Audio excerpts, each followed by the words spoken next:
News చూస్తున్నారు. TVK విజయ్కు shock ఇవ్వబోతున్నారా గవర్నర్? ప్రస్తుతం ఈ చర్చ జోరందుకుంటూ ఉంది. ఎందుకు?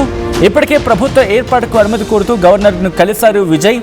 అయితే 112 మంది ఎమ్మెల్యేల జాబితా మాత్రమే అందజేశారు విజయ్ అనేది ఇక్కడ వినిపిస్తున్నమాట.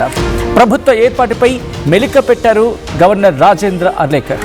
ప్రభుత్వ ఏర్పాటుకు 118 మంది ఎమ్మెల్యేల సపోర్ట్ అవసరం అంటూ చెప్పుకొచ్చారు ఆయన. నిన్న జాతీయ మీడియాతో మాట్లాడుతూ కీలకమైన అంశాన్ని ప్రస్తావించారు. మరి ముఖ్యంగా 108 మంది మాత్రమే మద్దతు ఉంది, కానీ 118 మంది అంటే మ్యాజిక్ ఫిగర్ 118 కాబట్టి ఆ సంఖ్యను చూపించాల్సిన అవసరం ఉంది. ఒకవేళ అఫీషియల్గా చూపించకపోయినా రేపు ఉదయం అసెంబ్లీలో తన సపోర్ట్ను, తనకున్న మద్దతును ఆయన ప్రూవ్ చేసుకోవాల్సి ఉంటుంది. అంటే పూర్తిగా టీవీకేతో జత కట్టకపోయినప్పటికీ కూడా సపోర్ట్ మాత్రం చూపించుకోవాల్సి ఉంటుందని అర్థం వచ్చేలా ఆయన మాట్లాడుకొచ్చారు. సో ఈ నేపథ్యంలో ఏదైనా జరిగే అవకాశం ఉంటుంది. ప్రభుత్వ ఏర్పాటుకు 118 మంది ఎమ్మెల్యేల సపోర్ట్ అవసరం అని చెప్పి ఆయన చెప్పడం, ప్రభుత్వ ఏర్పాటుకు మరో 6 ఎమ్మెల్యేల మద్దతు కూడా ఇక్కడ టీవీకి అవసరం కావడం, స్పష్టమైన మెజారిటీ నిరూపించుకోవాల్సినట్టు గవర్నర్ చెప్పడం, అప్పటి వరకు కేర్ టేకర్ సీఎంగా స్టాలిన్ ఉంటారని చెప్పి ఆయన అనడం, తమిళనాడు రాజకీయాలపై ఇప్పుడు ఇంట్రెస్టింగ్ ఫోకస్ పడుతోంది. ఎందుకు? నిన్నటి నుంచి మీరు డెవలప్మెంట్ చూస్తే అఫ్కోర్స్ ఈరోజు డెవలప్మెంట్ని ముడిపెట్టే ప్రయత్నం చేద్దాం, ముడిపెట్టి మాట్లాడే ప్రయత్నం చేయొచ్చు కూడా. Let me clear here one thing. నిన్న రాత్రి ఇటు కేసీ వేణుగోపాల్, కాంగ్రెస్ అగ్రనేత కేసీ వేణుగోపాల్ కూడా మాట్లాడిన సందర్భంలో ఒక కీలకమైన స్టేట్మెంట్ ఇచ్చారు. ఎవరైనా మేము ఓకే, అక్కడ ఒక సెక్యులర్ గవర్నమెంట్ రావాలి, మరి ముఖ్యంగా బీజేపీ ప్రాక్సీస్ మాత్రం ఉండకూడదు అని చెప్పి నిన్న స్టేట్మెంట్ ఇచ్చిన తర్వాత ఈరోజు ఇంట్రెస్టింగ్గా ఏఐఏడీఎంకేకి సంబంధించి 40 మంది జాయిన్ అవ్వచ్చు, ఇంక్లూడింగ్ పళనిస్వామి అని చెప్పి ఒక స్టేట్మెంట్, ఒక చర్చ, తీవ్రమైన చర్చకు దారితీస్తుంది. అంటే ఇక్కడ బీజేపీ కూడా సీరియస్గా తీసుకుంది. డిఎంకే అలయన్స్ అంటే కాంగ్రెస్ పార్టీ, మిగిలిన చిన్న చితక పార్టీలు ఉన్నాయి దాంట్లో. వీళ్ళేమనుకుంటున్నారు? డిఎంకే పక్కన పెడితే కాంగ్రెస్ ఏమనుకుంటోంది? బీజేపీలో ఉన్న ఏ పార్టీ కూడా, బీజేపీతో జతకట్టిన ఏ పార్టీ కూడా టీవీకేకి సపోర్ట్ వెళ్లకుండా చూడాలనుకునేది కాంగ్రెస్ వ్యూహం. At the same time BJP వ్యూహం ఏంటి? ఇక్కడ మాతో జత కట్టకపోయినా పర్వాలేదు, కానీ డిఎంకే మరి ముఖ్యంగా కాంగ్రెస్తో జత కట్టకుండా వెళ్ళాలి అనేది బీజేపీ వ్యూహంగా ఇప్పటికున్న సినారియో బట్టి అర్థమవుతోంది. మరి ఏఐఏడీఎంకే అలాగే టీవీకే మధ్య పొత్తు కుదిర్చేలా ప్రయత్నాలు జరుగుతున్నాయా అంటే అవునన్న మాట వినిపిస్తోంది. కారణం తమిళనాడు రాజకీయాలపై అమిత్ షా ఫోకస్ చేశారనేది, స్పెషల్ ఫోకస్ పెట్టారనేది. ఏఐఏడీఎంకే టీవీకే మధ్య పొత్తు కుదిర్చేలా ప్రయత్నాలు జరుగుతున్నాయనేది డీటెయిల్గా మాట్లాడుకునే ప్రయత్నం చేద్దాం. తమిళనాడులో కేవలం 1 స్థానాన్ని మాత్రమే గెలుచుకుంది భారతీయ జనతా పార్టీ. ఈ నేపథ్యంలో ఏం జరిగే అవకాశం ఉంది? నిజంగా భారతీయ జనతా పార్టీ అక్కడ చక్రం తిప్పగలదా? ఏఐడీఎంకేకు 47 ఎమ్మెల్యే స్థానాలు ఉంటాయి, భారతీయ జనతా పార్టీ గెలుచుకుంది ఒకటి. 48 స్థానం మొత్తం అప్పగిస్తే టీవీకి ఒప్పుకుంటారా? ఏం జరిగే అవకాశం ఉంది? డీటెయిల్గా మాట్లాడుకునే ప్రయత్నం చేద్దాం. మా ప్రతినిధి కృష్ణమోహన్ అప్డేట్స్ అందించేందుకు సిద్ధంగా ఉన్నారు. ఇన్ఫాక్ట్ ఆయన చెన్నై రాజకీయాలను మీకు దగ్గరుండి రిపోర్ట్ అందించారు. ఆ రిపోర్ట్స్ కూడా మీరు చూశారు. సో అందుకే కృష్ణమోహన్ దగ్గరికి వెళ్ళే ప్రయత్నం చేస్తున్నాను. Krishnamohan, interesting development. కాంగ్రెస్ 5 స్థానాలు అఫీషియల్ కన్ఫర్మేషన్, అంటే 108+5, 107+5 అనుకున్నా, 108+5, 112 లేదా 113. కానీ ఇంకా 5-6 స్థానాలు ఇంకా టీవీకేకి కావాలి. కానీ ఇక్కడ ఏఐడీఎంకే చేరుతుంది. ఏఐడీఎంకేను ఇక్కడ తన నుంచి అంటే భారతీయ జనతా పార్టీ విడిచిపెడుతోంది, టీవీతో జతకట్టేందుకు సిద్ధం చేస్తోంది అనే చర్చ జరుగుతున్న క్రమంలో ఈజ్ ఇట్ పాసిబుల్? అది జరిగే అవకాశం ఉందా? అండ్ టీవీకే ఏఐడీఎంకేతో మద్దతు కడుతుందా? డెఫినెట్గా టీవీకేకి కొంత ఈరోజు గవర్నర్ దగ్గరికి వెళ్ళారు, కలిసి ప్రయత్నం చేస్తారు, ఆయనతో మాట్లాడుతున్నారు. ఆయనతో పాటు చాలా మంది సీనియర్స్ కూడా వెళ్ళారు. అయితే ఇప్పుడు కొంత ఆసక్తికరమైన చర్చ అయితే జరుగుతుంది. అంటే 108 స్థానాలు ఉన్నప్పుడు మరో 5 స్థానాలు కాంగ్రెస్ అఫీషియల్ గా ఈరోజు ఎమ్మెల్యేలు కూడా విజయాన్ని గెలిచారు. విజయ్ మహిళ కంటవాళ్ళు చేశారు, ఆయన అభినందించారు. సో వాళ్ళ లిస్టు అంతా కూడా కలిపితే 112 ఎమ్మెల్యేలు వాళ్ళ ఉన్నారు. సో ఆయన మ్యాజిక్ ఫిగర్ కావాల్సింది 118. అయితే స్పీకర్ ఇక్కడ కొంత మెలికి పెట్టే పరిస్థితి అయితే కనబడుతోంది. స్పీకర్ ప్రభుత్వ ఏర్పాటుపై గవర్నర్ రాజేంద్ర అర్లేకర్ కొంత వెలికి పెడుతున్నట్టుగా మనకి అనిపిస్తుంది. ఆయన క్లియర్ గా ఒకటే చెప్తున్నారు, మీరు పూర్తి బలం మీరు అసెంబ్లీలో ప్రూవ్ చేసుకోవాల్సిందే, ప్రూవ్ చేసుకున్న తర్వాత ఫర్దర్ గా మీరు బయట నుంచి నేర్చుకుంటారా, సపోర్ట్ లేదు ఇంట్లో పార్టీలో చేర్చుకుంటారా లేదా అనేది పక్కన పెడదాం, కానీ మీ బలం మాత్రం మీరు అసెంబ్లీలో నిజం చేసుకోవాల్సిందే, రుజువు చేసుకోవాల్సిందే అనేది చాలా క్లియర్ గా ఆయన చెప్తున్నారు. అప్పుడు కూడా చంద్రశేఖర్ సీఎం స్టాలిన్ గా ఉంటారనే ఒక సమాచారం కూడా ఆయన ఇచ్చారనేది తెలుస్తుంది. అయితే ఇప్పుడు ఏదైతే ఏఐడిఎంకే ఉదయం నుంచి కొంత చర్చ ఉంది. డిఎంకే ఉన్న 47 మంది ఎమ్మెల్యేలు 40 మంది ఎమ్మెల్యేలు పూర్తిగా పవన్ టీవీకేకు మద్దతు పరగడానికి వెళ్తున్న నేపథ్యంలో పళనిస్వామి కూడా మీతో పాటే నా ప్రయాణం కూడా చెప్పినట్టుగా సమాచారం ఉంది. అయితే ఇప్పుడు బీజేపీ వీడి ఏఐడిఎంకే విజయ్ వైపుకు వెళ్ళడాన్ని బీజేపీ కొంత ఆక్షేపిస్తుంది అనేది మనం కానీ ఒకసారి కానీ నిజంగా చూసుకుంటే తమిళనాడు గవర్నర్ కి అక్కడ ఉన్న ప్రభుత్వానికి గతంలో అంటే ఇప్పుడు కొనసాగుతున్న రాజేంద్రన్కి తర్వాత డిఎంకే పార్టీగా ఉన్న స్టాలిన్ మధ్య చాలా గ్యాప్ ఉంది. కనీసం ఆయన సమావేశాలు కూడా వీళ్ళు ఎప్పుడు పోయింది లేదు, గవర్నర్ ఎప్పుడు వెళ్ళిన పరిస్థితి లేదు. వాళ్ళిద్దరి మధ్య విపరీతమైన గ్యాప్ ఉంది. ఆ తర్వాత ఇప్పుడు ఆయన ఇంకా ఉన్నారు కాబట్టి ఆయన కొనసాగుతున్నారు కాబట్టి అమిత్ షా బీజేపీ కంట్రోల్లోనే గవర్నర్ ఉన్నారు అనేది కొంత తమిళనాడులో చర్చ జరుగుతుంది. అందువల్లే ఈ ఇట్లాంటి మెలుపులన్నీ పెడుతున్నారు. మామూలుగా ప్రమాణ స్వీకారం చేసేసుకోవచ్చు. చేసుకున్న తర్వాత ఎలాగో అసెంబ్లీలో ఖచ్చితంగా ప్రూవ్ చేసుకుంటారు, ఆ బలం నిరూపణ చేసుకోవాల్సింది.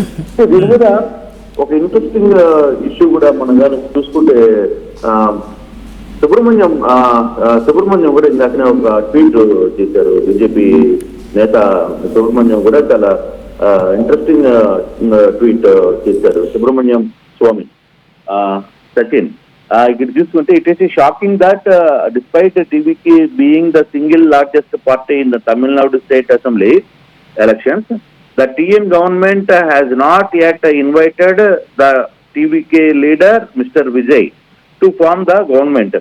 I demand that in the interest of the democracy, the governor of Tamil Nadu immediately invite the TVK leader to form the state cabinet and himself be invited by the governor to be made chief minister and prove his majority on the floor of the assembly.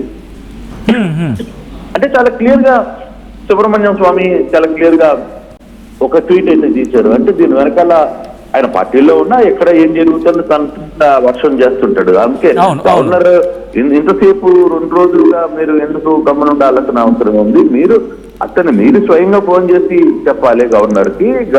అంటే నా party ఎవరైతే largest party వచ్చిందో సరే అతను prove చేసుకుంటాడా లేదా అనేది assembly section, అది అక్కడ చూసుకోవాల్సింది. అసెంబ్లీ ఫ్లోర్ లో చూడాల్సిన అంశాన్ని ముఖ్యమంత్రికి ప్రమాణ స్వీకారానికి చేయాల్సిన బాధ్యతలు మీరు ఇన్వైట్ చేయాలి. ఇప్పుడు వరకు చేయకపోవడమే కొంత ఇబ్బందికరంగా ఉంది. అందుకే I demanded the interest of democracy, నేను డెమోక్రసీని కాపాడటంలో దానికోసంగానే governor of Tamil Nadu immediately invite the TVK leader to form the state cabinet and himself be invited by the governor to make a chief minister and prove his majority on his floor of the assembly. Interesting development ఇది. So అంటే బహుశా ఈ అంశానికి సంబంధించి మాట్లాడుకునే సందర్భంలోనే ఇప్పటికే ఏర్పాట్లు జరుగుతున్నాయి, ప్రమాణ స్వీకారానికి ఏర్పాట్లు చేసుకుంటున్నాడు. బట్ 112 మంది మాత్రమే ఇక్కడ మద్దతు కనిపిస్తూ ఉంది. మిగిలిన వాళ్ళ సంగతి మాట్లాడుకుంటే అంటే ఆఖరి నిమిషంలో ఏదైనా జరగచ్చా? ఇక్కడ ఏఐఏడీఎంకేను అడ్డు పెట్టో లేకపోతే ఏఐఏడీఎంకేను బాణంగా పెట్టో బీజేపీ మరి ముఖ్యంగా అమిత్ షా రంగంలోకి దిగి ఈక్వేషన్స్ మార్చే అవకాశం ఉందా? అంటే డిఎంకే చేతుల్లోకి వెళ్లకుండా లేకపోతే కాంగ్రెస్ చేతుల్లోకి టీవీకే వెళ్లకుండా తన చేతుల్లోనే ఉండేలా ఏఐఏడీఎంకేను తన కూటమి నుంచి పక్కకు పెట్టించేసి మన గతంలో కూడా మాట్లాడుకున్నాం లాస్ట్ మూమెంట్లో ఇది జరగచ్చని చెప్పి. ఇప్పుడు అదే జరిగే అవకాశం ఉందా? ఏఐఏడీఎంకేని టీవీకేలోకి పంపించి లేకపోతే మధ్య చేస్తూ వాట్ ఎవర్ మేబీ కంప్లీట్గా కాంగ్రెస్ చేతుల్లోకి టీవీకే వెళ్లకుండా వెళ్లే ప్రయత్నాలు ఇక్కడ చేస్తూ ఉందా భారతీయ జనతా పార్టీ అనుకోవచ్చా కృష్ణమోహన్? అనుకోవచ్చు డెఫినెట్గా కొంత వాళ్ళకి ఆ ఇగో దెబ్బతింది అనేది కనపడుతుంది. ఎందుకంటే డిఎంకే పొత్తులో ఉన్న కాంగ్రెస్ కాదని 5 మంది నేరుగా వెళ్ళిపోయారు. రాహుల్ గాంధీ ఇద్దరితో మాట్లాడడం, దాదాపు 20 నిమిషాల పాటు ఇద్దరితో మాట్లాడడం, వాళ్ళ 5 మంది గెలిచిన 5 మంది ఎమ్మెల్యేలు నేరుగా ఈరోజు అఫీషియల్ గా విజయాన్ని గెలవడం, తర్వాత వాళ్ళ ఒక లెటర్ కూడా విడుదల చేశారు కాంగ్రెస్ పార్టీ. ఎవరైతే సెక్యులర్ మతత్వ పార్టీలు ఉంటాయో అటువంటి పార్టీలు మద్దతు మీ దగ్గర ఉన్నంత వరకు మేము మీతోనే ఉంటామని చెప్పి కాంగ్రెస్ అధికారికంగా చెప్పింది. అంటే దాన్ని బీజేపీని టార్గెట్ చేసే ప్రయత్నం అయితే క్లియర్ గా చేశారు. సో ఇప్పుడు డిఎంకేని కాదని కాంగ్రెస్ లో 5 మంది ఎమ్మెల్యేలు తెలిపారు. ఇప్పుడు ఏఐడిఎంకే కూడా బీజేపీని కాదని ఇటువైపు ఉన్న కూటమిలో బీజేపీని కాదని ఇటు వెళ్ళిపోవడానికి కొంతమంది సిద్ధమవుతున్నారు. అంటే దాదాపుగా పళనిస్వామి లాంటి వ్యక్తులు తన 47 మందిని తీసుకెళ్లిపోవాలని. ఇన్కేస్ ఒకవేళ బీజేపీ పళనిస్వామి మీద ఒత్తిడి చేసి కొంత ఆపిన మనకున్న సమాచారం ఏఐడిఎంకేలో ఉన్న దాదాపుగా ఇంకో 10 మంది ఎమ్మెల్యే అయినా సరే పార్టీకి రాజీనామా చేసి టీవీకే వైపు వెళ్ళిపోయడానికి సిద్ధంగా ఉంది. అట్ ది సేమ్ టైం కొన్ని పార్టీలు సిపిఎం పార్టీలు కావచ్చు, లేకపోతే సివికే కావచ్చు, విసికే, తర్వాత పిఎంకే, ఇవన్నీ కూడా కొంత 2-3 ఎమ్మెల్యేలు వాళ్ళతో టచ్ లో. అంటే అవసరమైన మ్యాజిక్ ఫిగర్ ఇప్పటికే 112 ఉంది, కేవలం 6 మందే కావాలి. కానీ 6 మంది కంటే ఎక్కువగా మెజార్టీ ఉంటే ఆ పార్టీ అంటే విజయ్ గవర్నమెంట్ కి 5 సంవత్సరాలు ఎటువంటి ఇబ్బంది ఉండదు. అందుకోసమని ఆయన కొంత ఆలోచిస్తున్నారు, కొంత తీసుకునేది ఏదో ఎక్కువ మందిని తీసుకుందామని.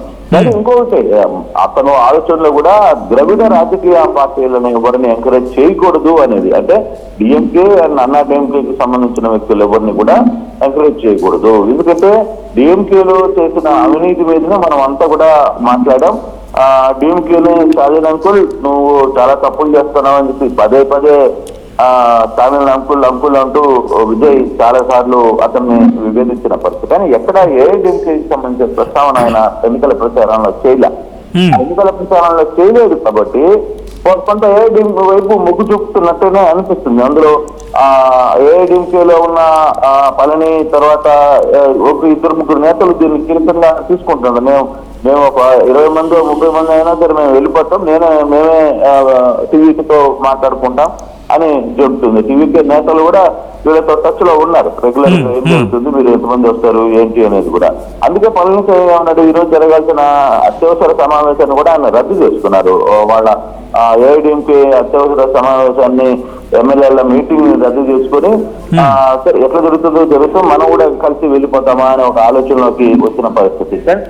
ఓవరాల్ ఇప్పుడు విజయ్ తో పాటు గవర్నర్ ని విజయ్, తర్వాత కేఏ సెన్గొట్టియన్, తర్వాత ఆనంద్, తర్వాత అనురాజు, తర్వాత సిటిఆర్ నిర్మల్ కుమారు, అరవ అర్జున్ అండ్ వెంకటరామణ వీళ్ళందరూ కూడా రాజేంద్రని కలిశారు. సో దాదాపుగా టీవీకేలో చాలా కీలకంగా ఉన్న వ్యక్తులు ఎవరైతే ఉన్నారో అథవా అర్జున్, తర్వాత కేఏ సెన్గొట్టాయి, వీళ్ళు ప్రధానంగా కీలకంగా ఆనంద్, తర్వాత అరుణ్ రాజ్ వీళ్ళందరూ కూడా పోయి కలిసిన పరిస్థితి గవర్నర్.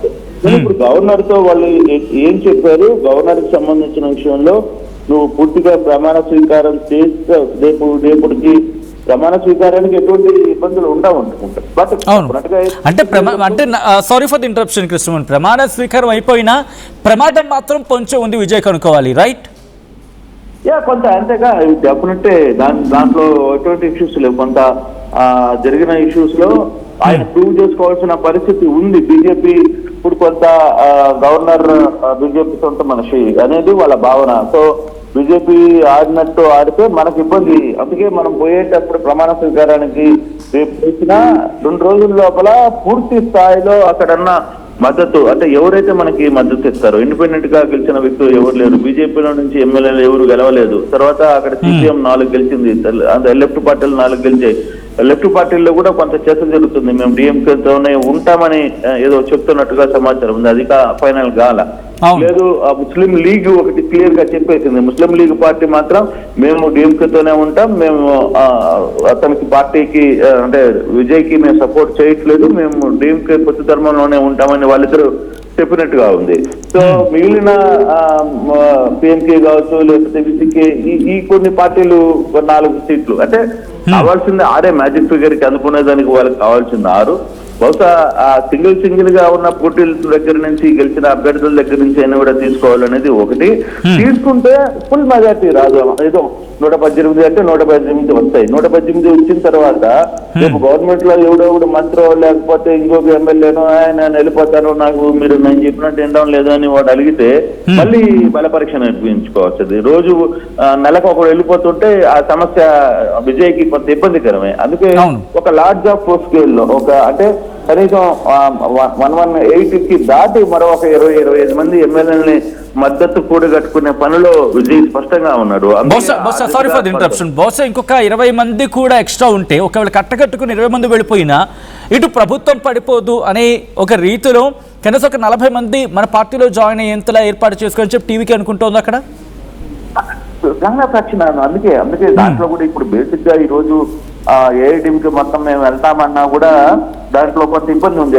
40 మంది వచ్చిన వాళ్ళు నాకు మా గ్రూప్ లో మాకు కనీసం ఒక 10 మంది మంత్రులు ఇవ్వండి, లేకపోతే మేము పార్టీల నుంచి వెళ్ళిపోతామని చెప్తే ఇబ్బంది. అందుకే ఈయన ఏం చెప్తున్నాడు, ఎవడైనా మీరు వచ్చేవాడు ఉంటే మీరు అక్కడ పార్టీని రిజైన్ చేయండి, రిజైన్ చేసిన తర్వాత మీరు ఎమ్మెల్యేగా వచ్చి ప్రమాణ స్వీకారం అంటే ఎమ్మెల్యేలుగా మీరు ఇక్కడ మాకు మద్దతు ఇవ్వండి. అంతేగాని ఆ పార్టీలో ఉండి ఆ పార్టీ మాకు బయట నుంచి మద్దతు ఇస్తామనో, లేకపోతే రేపు ఏదైనా ఇష్యూ జరిగితే మళ్ళీ వీళ్ళు రెండు రకాలుగా దెబ్బతినే ప్రయత్నం అంటే పరిస్థితులు ఉంటాయి. అందుకోసమని కొంత జాగ్రత్తగానే విజయ్ ఆలోచిస్తున్నాడు. అంటే అందుకే విజయ్ టీం కొంత అక్కడున్న సీనియర్ నేతలు వీళ్ళందరూ కూడా కొంత పక్కాగా నిర్వహిస్తున్న పరిస్థితి అయితే ఉంది.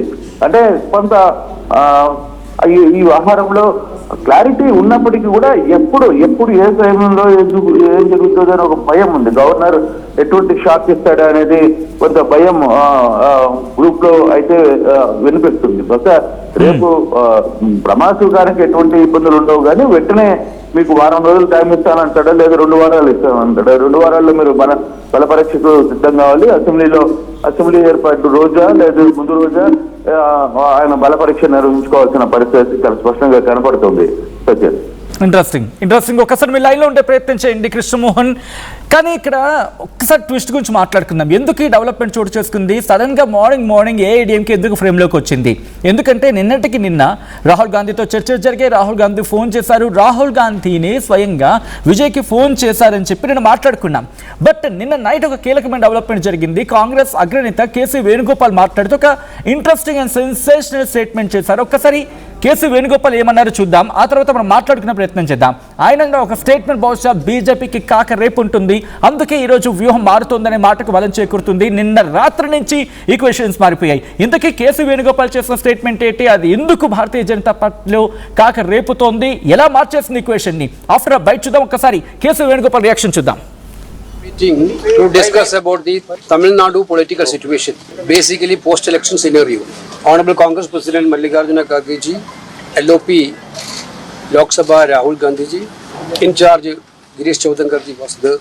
The President of TVK, TD Vijay, has requested the INC for support to form a government in Tamil Nadu. INC is clear that the mandate in Tamil Nadu is for a secular government committed to protecting the constitution in letter and spirit. The INC is determined not to have the BJP and the proxies run the government of Tamil Nadu in any manner. TD Vijay has spoken about drawing inspiration from Perum Thalaivar Kamaraj also. Accordingly, the Congress leadership has directed the TNCC to take a final decision on TD Vijay's request, keeping in view the sentiments of the state reflected in the electoral verdicts. The Congress leadership has directed the TNCC to take a final decision on Thiru Vijay's request, keeping in view the sentiments of the state reflected in the electoral verdict. Today we had a meeting to discuss. Right, అది కాంగ్రెస్ అగ్రనేత KC Venugopal చేసిన statement. ఆయన ఏమంటున్నారు, ఒక secular గవర్నమెంట్కి ఇవ్వాలి అనుకున్నప్పుడు అంతవరకు స్టేట్మెంట్ బాగానే ఉంది. బట్ ఆ నెక్స్ట్ వర్డ్లో నో టు బీజేపీ ఆయన స్ట్రెస్ ఇన్ఫ్యాక్ట్ అక్కడ ఒత్తి మరీ పలికారు, స్ట్రెస్ చేసి మరీ చెప్పుకొచ్చారు. No to BJP and its proxies. మీరు కనుక బయట పర్టికులర్గా పాయింట్లో వినుంటే కనుక అక్కడ అర్థమవుతుంది. No to BJP and its proxies అని చెప్పుకొచ్చారు. ఆఫ్ కోర్స్ ఈ మాట విన్న తర్వాత బీజేపీకి బహుశా కాక రేగి ఉంటుంది. అందుకే లాస్ట్ మూమెంట్లో ఈరోజు మార్నింగ్ నిన్నటి కూడా మాట్లాడుకున్న ఒక ఏఐడిఎంకే నుంచి ఒక 10 మంది 15 మంది, డిఎంకే నుంచి ఒక 10 మంది రావచ్చు. ఈ రెండు కలిపి టీవీకేకి ఒక 25 మంది అయితే 108 + 20 అంటే దాదాపుగా ఇటు 113+20 అంటే 133 స్థానాల వరకు సరిపోతుంది. ఇది డిఎంకే నుంచి ఒక 10 మందో లేకపోతే ఏఐడిఎంకే నుంచి ఇటు ఒక 15 మంది 25 మంది అయితే కనుక 133 ఈక్వేషన్ సరిపోతుంది. బట్ ఎప్పుడైతే నిన్న కాంగ్రెస్ స్టేట్మెంట్ ఇచ్చిందో ఈరోజు మార్నింగ్ అఫ్ కోర్స్ ఇప్పటికే పొత్తు కుదిరిపోయింది, అఫీషియల్గా స్టేట్మెంట్ కూడా వచ్చింది. వీళ్ళు కలుసుకున్నారంటే టీవీకే పార్టీకి హెడ్ క్వార్టర్స్కి తమిళనాడు కాంగ్రెస్ వెళ్ళింది. తమిళనాడు కాంగ్రెస్ ఎందుకు పంపించింది జాతీయ కాంగ్రెస్? ఇక్కడ తమిళనాడు కాంగ్రెస్ ఒప్పుకోలేదు టీవీకేతో పొత్తులోకి వెళ్ళేందుకు అనేది. జాతీయ కాంగ్రెస్ కాస్త గుర్రుగానే ఉండనేది మరి ముఖ్యంగా ప్రీపోల్లో మాట్లాడుకున్న సందర్భం, ప్రీపోల్ అలయన్స్కి సంబంధించి. బట్ ఈక్వేషన్ మారిపోయింది. ఇప్పుడు జాతీయ కాంగ్రెస్ మీరు ఏం చేస్తారో తెలియదు, పడాల్సిన గండి పడింది కాబట్టి మీరు కన్విన్స్ చేయండి, విజయ్తో పొత్తులోకి వెళ్ళాలంటే మీరు వెళ్ళండి అని చెప్పి. ఏంటి కండిషన్ ఏంటి ఇక్కడ? తమిళనాడు కాంగ్రెస్ పెట్టిన కండిషన్ ఒక మంత్రి పదవి ఇవ్వాలి అనేది తమిళనాడు కాంగ్రెస్ పెట్టిన కండిషన్గా మాట్లాడుకుంటున్నారు. But what ever it may be వెళ్ళారు, కండువాలు కప్పుకున్నారు, విజయ్ని ఒప్పించారు, అక్కడ జరిగిపోయింది. బట్ ఇంత జరిగినా విజయ్కి అక్కడ లాభం జరిగిందా? లేదు. ఎందుకు? కేవలం 112 దగ్గర మాత్రమే ఆగిపోయింది. 112, 113.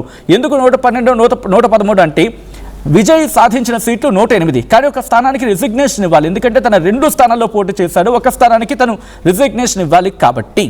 సో ఇక్కడ కనుక పోనీ 108 అనుకుందాం, 108+5 మాత్రమే. ఎందుకు 5 మాత్రమే? డిఎంకేతో అలయన్స్లో ఉన్నాయి. ఏవేవి? ఇక్కడ సిపిఎం ఉంది, వీసీకే ఉంది, ఎండిఎంకే ఉంది, ఎంఎంకే ఉంది, ఐయుఎంఎల్ ఉంది. ఇవన్నీ కలుపుకుంటే ఎన్ని స్థానాలు ఉన్నాయి? నేను ఇప్పుడు మీకు అక్షరాలతో సైతం చెప్పే ప్రయత్నం చేస్తున్నాను, నెంబర్లతో సైతం. ఐఎమ్ సారీ, ఇక్కడ Indian national Congress of course ఇది జాతీయ కాంగ్రెస్ చేతిలో ఉంటుంది కాబట్టి ఎవరు కొట్టి పారేయలేరు. కానీ సిపిఎం 2 స్థానాలను గెలుచుకుంది, సిపిఎం 2 స్థానాలను కైవసం చేసుకుంది, అండ్ వీసీకే కూడా 2 స్థానాలను కైవసం చేసుకుంది. దాంతోపాటు ఎండిఎంకేకి సంబంధించి మాట్లాడుకుంటే, దాంతోపాటు ఎంఎంకేకి సంబంధించి మాట్లాడుకున్నారు. లేకపోతే డిఎండికే సపోర్ట్ ఇస్తా అంటోంది, నేను ఓపెన్గా చెప్పింది కాబట్టి. భారతీయ జనతా పార్టీ సపోర్ట్ అయితే ఇవ్వదు. అండ్ మక్కల మున్నేట్ర కళగం ఏఎంఎం కేఎంఎన్కేజెడ్ ఒక స్థానాన్ని కైవసం చేసుకుంది. ఈ ఒకటి సరిపోతుందా? ఎందుకంటే ఇండియన్ నేషనల్ కాంగ్రెస్కి సంబంధించి సపోర్ట్ ఇచ్చింది, ఓకే 5 స్థానాలు ఉన్నాయి. కానీ పిఎంకే సపోర్ట్ ఇస్తా అంటుంది. ఇప్పుడు పిఎంకే సపోర్ట్ కూడా ఇటు అనుకుందాం, పిఎంకే సపోర్ట్ కూడా ఇటు వెళ్ళిపోతుంది అనుకుందాం. ఎట్టి పరిస్థితుల్లో అయినా విజయ్కి వెళ్తుంది అనుకుంటే 113 లేకపోతే 112, 113, 113 హైయెస్ట్ కండిషన్స్లో అనుకుందాం. పిఎంకేకి ఎంత? 4 మాత్రమే. అయినప్పటికీ ఇంకొకటి కావాలి, 118 కావాల్సి ఉంటుంది. కాబట్టి ఎవరిస్తారు? డిఎండికే అది కూడా సపోర్ట్ ఇస్తానంటుంది కాబట్టి ఓకే, డిఎండికే సపోర్ట్ ఇస్తానంటుంది కాబట్టి చెలేగా అక్కడికి వెళ్ళి ఆగుతుంది. బట్ అంతకన్నా ముందుకు వెళ్తే ఇక్కడే బీజేపీ వ్యూహాన్ని సిద్ధం చేసుకుంటుంది అనేది వినిపించేమాట. ఎందుకని పూర్తి స్థాయిలో బీజేపీ అక్కడ అధికారానికి చేపట్టే అవకాశం ఎక్కడా లేదు. ఎందుకంటే సాధించింది 1 స్థానమే. అలయన్స్లో ఉన్న ఏఐడిఎంకేతో కలిపి మహా అయితే 48 స్థానాలు మాత్రమే కూటమిలో ఉన్నాయి. కాబట్టి అక్కడ కష్టం. సో పిక్చర్ ఓవరాల్గా చూసే ప్రయత్నంలో భాగంగా ఇటు అసెంబ్లీలో కనుక తన పవర్ని, తన సత్తాని ప్రూవ్ చేసుకోవాలంటే కనుక ఇంకా ఎక్కువ నెంబర్ కావాలి. సో ఏం జరగబోతుంది అనేది ఆసక్తికరంగా మారింది. ఈ క్రమంలోనే కాంగ్రెస్ ఇచ్చిన స్టేట్మెంట్ ఆసక్తికరంగా మారుతుంది. కేసీ వేణుగోపాల్ మాట్లాడిన మాటలు ఆసక్తికరంగా మారుతున్నాయి. ఒకసారి కేసీ వేణుగోపాల్ ఏమంటున్నారో చూద్దాం. Amaraj, also accordingly the Congress leadership has directed the TNCC to take a final decision on Tiru Vijay's request, keeping in view the sentiments of the state reflected in the electoral verdict. The Congress leadership has directed the TNCC to take a final decision on Tiru Vijay's request, keeping in view the sentiments of the state reflected in the electoral verdict. Today we had a meeting to discuss about the Tamil Nadu political situation, basically post-election scenario. Honorable Congress President Mallikarjuna Kharge ji, LOP Lok Sabha Rahul Gandhi ji, in charge Girish Choudhary ji was the President of TVK